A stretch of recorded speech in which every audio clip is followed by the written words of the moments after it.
Alléluia. Que l'honneur et la gloire reviennent à une seule personne, à la plus grande personnalité de tous les temps, au Seigneur des Seigneurs, au Roi des Rois, au Dieu Tout-Puissant, à celui qui est assis sur le trône et qui règne et qui contrôle toutes choses. Merci Seigneur. Merci Seigneur. Merci Seigneur. Je voudrais remercier notre papa, le révérend Kwame Augustin, pour tout ce qu'il fait pour nous. Je voudrais remercier aussi maman et remercier les pasteurs, les leaders, les assistants. Je voudrais remercier le peuple. Et je vous salue dans le nom puissant, précieux de notre Seigneur et Sauveur Jésus-Christ. Amen. Comme une servante de Dieu pouvait dire, ici nous êtes toujours nourris de la très bonne nourriture. Qu'est-ce que je pourrais vous apporter de plus? Mais quand on mange, on digère et puis ça finit. Donc on est obligé de continuer. Alléluia. Nous allons prendre nos épées et nous prenons Ésaïe 53. Une fois de plus, j'ai sollicité Donatien. Il va prendre 8 secondes. Il va nous aider à lire Ésaïe 53 à partir du premier verset. 53. Je lis la parole de Dieu. Ésaïe chapitre 53. Qui a cru à ce qui nous était annoncé? Qui a reconnu le bras de l'Éternel? Qui s'est levé devant lui comme une faible plante, comme un rejeton qui sort d'une terre desséchée. Il n'avait ni beauté, ni écart pour attirer nos regards, et son aspect n'avait rien pour nous plaire. Méprisé et abandonné des hommes, homme de douleur et habitué à la souffrance, semblable à celui dont on dépouille le visage. Nous l'avons dédaigné, nous n'avons fait de lui aucun cas. Cependant, ce sont nos souffrances qu'il a portées, c'est de nos douleurs qu'il s'est chargé. Et nous l'avons considéré comme puni, frappé de Dieu et humilié. Mais il était blessé pour nos péchés, brisé pour nos iniquités. Le châtiment qui nous donne la paix est tombé sur lui. Et c'est par ses meurtrissures que nous sommes guéris. Nous étions tous errants comme des brebis. Chacun suivait sa propre voie. Et l'Éternel a fait retomber sur lui l'iniquité de nous tous. Il a été maltraité et opprimé. Et il n'a point ouvert la bouche. Semblable à un agneau qu'on mène à la boucherie, à une brebis muette devant ceux qui l'attendent, il n'a point ouvert la bouche. Il a été enlevé par l'angoisse et le châtiment. Et parmi ceux de sa génération, qui a cru qu'il était retranché de la terre des vivants et frappé pour les péchés de mon peuple. On a mis son sépulcre parmi les méchants, son tombeau avec les riches, quoiqu'il n'ait point commis de violence et qu'il n'y ait point de fraude dans sa bouche. Il a plu à l'Éternel de le briser par la souffrance. Après avoir livré sa vie en sacrifice pour le péché, il verra une postérité et prolongera ses jours. Et l'œuvre de l'Éternel prospérera entre ses mains. À cause du travail de son âme, il rassasiera ses regards. Par sa connaissance, mon serviteur juste justifiera beaucoup d'hommes et il se chargera de leur iniquité. C'est pourquoi je lui donnerai sa part avec les grands. Il partagera le butin avec les puissants, parce qu'il s'est livré lui-même à la mort et qu'il est émis au nom des malfaiteurs, parce qu'il a porté les péchés de beaucoup d'hommes et qu'il a intercédé pour les coupables. Amen. Amen. Nous prions le Seigneur, nous confions la parole et le prédicateur et chacun se recommande au Seigneur. Nous demandons au Seigneur d'ouvrir notre entendement, de disposer nos cœurs pour que sa parole soit inscrite sur la table de nos différents cœurs et que, de par la présence du Saint-Esprit, nous puissions mettre en pratique cette parole. Je soumets l'atmosphère, l'environnement, la puissance du Seigneur Jésus-Christ de Nazareth. Je soumets l'atmosphère, l'environnement, à l'autorité, à la force, à la puissance de Jésus et je leur commande de collaborer à notre faveur. Oh Seigneur, je te soumets tout un chacun. Mais par la présence de ton Saint-Esprit, permet aux uns aux autres d'être présents. Présents pendant ce moment. Et permet à tout un chacun de recevoir quelque chose de toi, Seigneur, ce matin. Et aide-nous à pouvoir avancer à partir de ce que tu vas nous dire ce matin. Merci pour tout ce que tu fais. Merci, Seigneur, au nom de Jésus. Amen. Vous savez, on était... Amen. On était à la retraite. Et vers la fin, il y a deux éléments qui m'ont marqué. Qui vont retenir notre attention ce matin. C'est que vers la fin, on a continué, j'ai constaté durant tout ce culte qu'on parlait beaucoup plus de victoire. On parlait de victoire et aussi on a parlé de l'auteur de cette victoire. Et cette victoire qui est rendue totale par la suite. Alléluia. Ici, dans le passage que nous venons de lire, le prophète Ésaïe a décrit comment est-ce que et qui nous a permis, sans dire le nom, d'obtenir cette victoire dans la totalité. Nous allons voir par la suite comment est-ce que c'est dans la totalité que nous avons pu avoir cette victoire. Et il a parlé, comme je le disais, du plus grand personnage de tous les temps. Tout le monde, tous les livres ont parlé de lui. Tous les livres révélés ont parlé de lui. Et il a parlé comment est-ce qu'il a procédé, comment est-ce qu'il a fait pour nous donner cette victoire, pour que cette victoire soit à notre portée aujourd'hui. Il a parlé d'une brebis, d'un animal qui de nature est calme. On va prendre cet animal, on s'en va immoler. Et comme il est calme, il est docile de nature, il ne va pas parler. Et c'est comme ça. Il a dit que personne ne faisait attention à cet homme. Personne ne pouvait imaginer que cet homme-là était venu pour accomplir une mission précieuse pour nous, pour toi et pour moi. Il a dit que personne ne le regardait. C'est comme un fou, de par son aspect, tu ne peux pas le fixer. C'est comme quelqu'un qui est sale, qui est dépouillé de tout ce qui pouvait ressembler à un homme. Personne ne pouvait avoir la pensée sur lui ou l'idée sur lui. Et vous allez voir, si vous lisez la parole de Dieu, que plus de 700 ans après, ce que le prophète Ésaïe a prophétisé, a proclamé, va se réaliser effectivement. Et quand tu prends les évangiles de tous les évangiles que les évangélistes ont écrits, quand tu parcours tout, tu vois, c'est-à-dire pas à pas, étape par étape, tout ce que le prophète Ésaïe a décrit dans son livre, dans ce passage précis. Ésaïe 53. Vous allez voir que de par sa naissance, il ne ressemblait à rien. On l'a accouché là où on pouvait imaginer, on ne pouvait même pas penser qu'un enfant vulgaire pouvait naître. C'est là-bas qu'il va naître. Même ses parents, quand l'ange est venu demander la permission, parce que Dieu nous a donné la terre, avant de venir opérer, avant de venir faire quoi que ce soit, il devait demander notre permission. C'est comme ça que Dieu a envoyé l'ange Gabriel qui est venu vers ses parents, surtout Marie, par laquelle Dieu allait passer pour naître. Et que quand Dieu est venu, l'ange est venu, et il a réussi à convaincre, parce que de nature, Dieu lui-même nous a appris qu'avant de naître, il faut avoir une relation avec un homme. Elle était vierge, elle n'était pas encore mariée.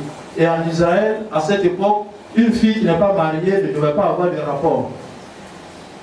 Et on va lui dire qu'elle va tomber enceinte, puis elle va accoucher. C'était impensable. Ça a été une discussion. Elle dit non, c'est pas possible. Mais l'ange a réussi à la convaincre. Et quand l'ange a réussi à la convaincre et qu'elle a accepté, alors le processus a commencé, s'est mis en branle. Et le Seigneur s'est préparé, il a commencé à venir. Il est venu, il est né. Même ses parents n'avaient pas prévu qu'il était aussi puissant. Et il va naître. Seuls les mages, les rois mages, vont voir son étoile et vont suivre son étoile depuis l'Orient jusqu'à où Jésus était né. Et ils ont dit à Hérode, qui était le roi sanguinaire à cette époque, que il y a un roi qui est né quelque part. Nous allons pour l'adorer. Alléluia. Amen. Et quand ils sont partis, Hérode va dire, bon, comment? Moi je suis roi, et puis il y a un roi qui est né quelque part, et les rois mages, qui ne sont pas des chrétiens, vont avec des présents, l'or, tout ça là. Certainement que vous connaissez l'histoire, vont aller l'adorer et lui donner toute cette richesse. Puisque ils ont dit, bon, allez-y vérifier et vous revenez me voir. Pour me dire où il se trouve. Quand ils vont partir, ils vont découvrir dans leur songe, dans la nuit, il y a l'ange qui va venir leur dire ne retournez plus voir Hérode. Comme ça, quand ils ont fini de l'adorer, ils vont continuer. Et Hérode va faire, et dans la nuit, l'ange va se révéler au père Joseph. Il va lui dire, il faut te déplacer avec l'enfant. Parce que ce qui se trame dans les ténèbres, c'est pas bon. C'est comme ça qu'ils vont partir avec l'enfant pour préserver la vie de l'enfant. Et Hérode va donner l'ordre de tuer tous les enfants mâles, les enfants garçons. C'est comme ça que ça va se passer. Donc, même les parents qui se sont déplacés ne connaissaient pas qui il était. Et ils vont continuer. Ils vont continuer. Et le Seigneur va prendre 30 ans pour grandir, se former, mettre des enseignements par-ci et par-là. Et 3 ans pour commencer effectivement son ministère. Et quand il a commencé son ministère, vous allez voir qu'il a proclamé le royaume de Dieu. Il a annoncé le royaume de Dieu. Il a enseigné l'esprit du royaume de Dieu.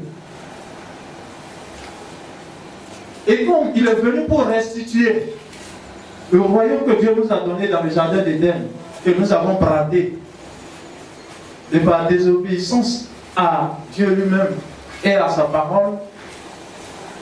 Et c'est pour ça qu'il est venu pour restituer. En fait, il est venu pour restituer le royaume que nous avons bradé. Et pour pouvoir restituer, puisque c'est par un homme que le péché est rentré, alors il faut un homme. Mais il faut qu'il y ait une alliance très forte. Et l'alliance par le sang.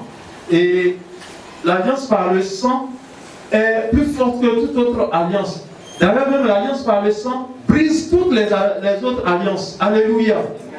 C'est comme ça que le Seigneur Jésus-Christ, parce que c'est de lui qu'il s'agit, va enseigner. Il va se retirer avec ses disciples. Et sur la montagne, il va se retirer encore à Gethsémane. C'est ça, Gethsémane. Et il va se retirer, il s'en va, il brille, il transpire, sa sueur là, ça tombe comme du sang. Il revient, les autres sont en train de dormir. Et ils ne savent pas ce qui attendait le Seigneur et ce qui les attendait. Alléluia. Il va les réveiller, ils ont dit, bon, d'accord, on a compris. Quand ils retournent, ils commencent à dormir.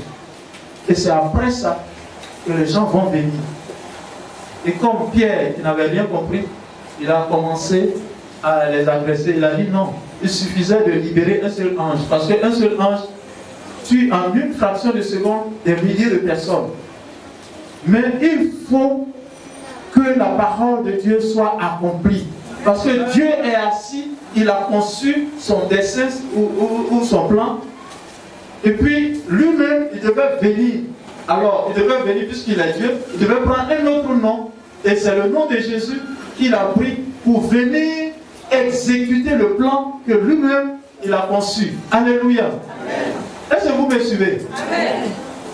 Et Jésus va venir et il va exécuter ce plan-là. C'est comme ça qu'on va le saisir. Et il va se laisser saisir. Il va subir toutes sortes d'humiliations. Ils vont le frapper, le chicoter, le déchirer. Parce que les cordes là, au bout, il y a un creux comme ça. C'est sous forme d'ablaison, mais c'est gros. Quand on prend pour le frapper, ça l'enroule comme ça, puis on tire. Quand on tire, le creux là, ça le déchire. C'est comme ça que son sang a commencé à couler. Et il a souffert parce que Jésus, il est 100% homme, Christ 100% Dieu. Et quand on dit 100% homme, il est comme toi, il est comme moi. De même, on prend une petite aiguille pour te piquer, ça nous fait mal. C'est comme ça qu'il ressentait la douleur qu'il subissait. Alléluia. Mais il n'a pas branché. Quand bien même, il avait toute la puissance de le faire. Il n'a même pas branché un peu. C'est de ça que Ésaïe parlait. Il dit, comme une brebis. Une brebis. Il n'a même pas ouvert la bouche. Et on envoyait à la boucherie. Effectivement, on envoyait à la boucherie. Il a subi, il mourait, ça dit, il souffrait même dans son âme. Et il va accepter. Il va partir. Pourquoi il a accepté? C'est à cause de l'amour qu'il a pour nous. Et pourquoi il a accepté d'aller jusqu'à la croix et jusqu'à la mort? C'est parce qu'il a constaté, il a analysé comment est-ce que Satan procédait. Il a dit bon. Il procédait, c'est vrai, il a mis en place une organisation. Il a mis le Léviathan, c'est-à-dire l'esprit qui contrôle les esprits des eaux, les sirènes, tout ça là. Il a mis la reine du ciel dans son organisation qui contrôle tout ce qui est astre et autres. Il a mis la sorcellerie, vous connaissez. Il a mis l'esprit de mort. Et si vous analysez bien, comment est-ce que ces esprits-là opèrent? Ils t'affaiblissent et puis leur dernier recours, c'est la mort. La mort vient et puis elle te prend, elle s'en va. Ça, c'est la fin. Alors le Seigneur, d'où il détient, il a dit, d'où il détient ce pouvoir-là. Il faut que j'aille jusqu'à là où il détient ce pouvoir.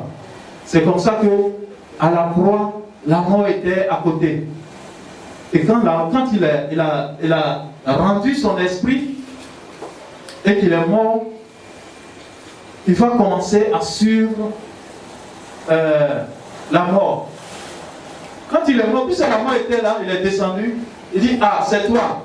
Et au fur et à mesure qu'il avance, parce qu'il est la vie et il a toute la puissance, au fur et à mesure qu'il avance, la mort reculait. Il a poursuivi jusqu'à son dernier retranchement. Puis il a dit, bon, c'est ici que tu te trouves. Et cela a duré 2 jours. 2 jours, 1 heure, 2 heures, 3 heures, 4 heures, 2 jours, 12 heures, 2 jours, 20 heures, 2 jours, 22 heures, 2 jours, 23 heures, 23 heures, quelques minutes, jusqu'à vers la fin. Il dit, bon, donc, c'est toi qui détiens la clé de la vie. C'est toi qui fais le mal à ma ressemblance. C'est toi qui me fais du mal. Parce que Dieu nous a créés à son image. Et nous sommes des petits dieux. Et si nous sommes des petits dieux, alors tout le mal que la mort nous faisait, que Satan nous faisait par la mort, il faisait ce mal-là par nous à Jésus. Ça, il a dit en compte, c'est ici que se trouve ta force, ta puissance pour pouvoir troubler la vie des gens. Alors, donne-moi la clé. Il dit non.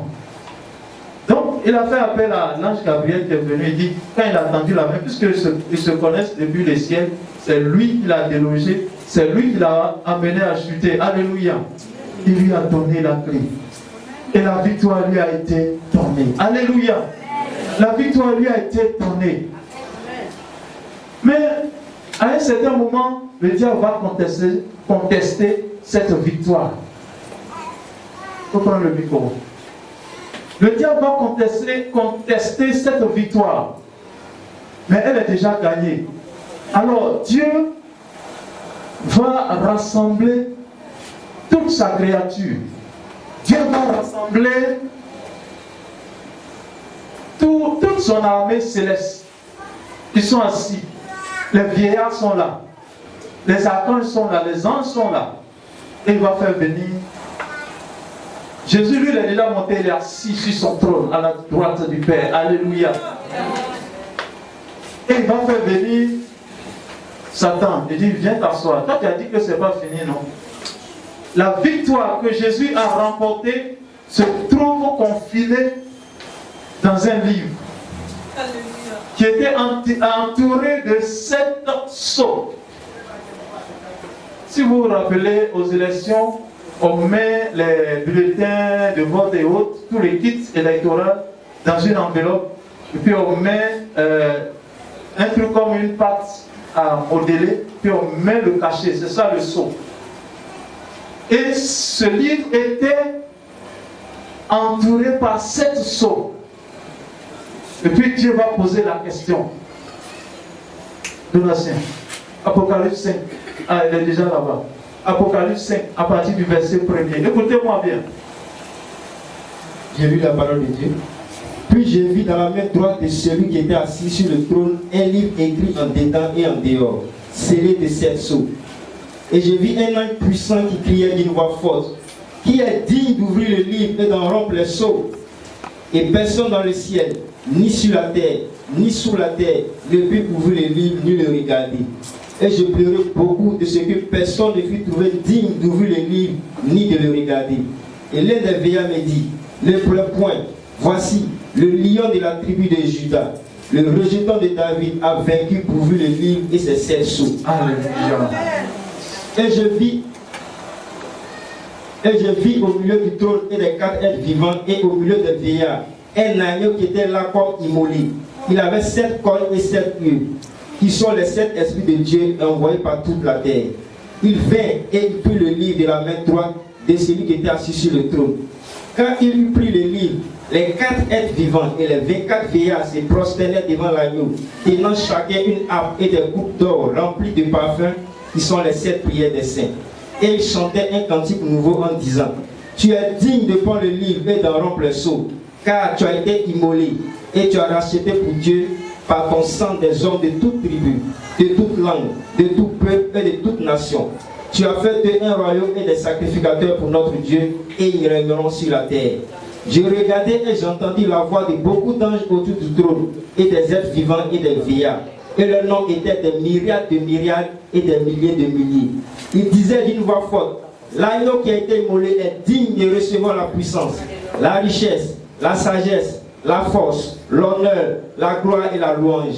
Et toutes les créatures qui sont dans le ciel, sur la terre, sous la terre, sur la mer, et tout ce qui s'y trouve, je les entendis qui disaient, à celui qui est assis sur le trône, et à l'agneau soit la louange, l'honneur, la gloire et la force, et au siècle des siècles.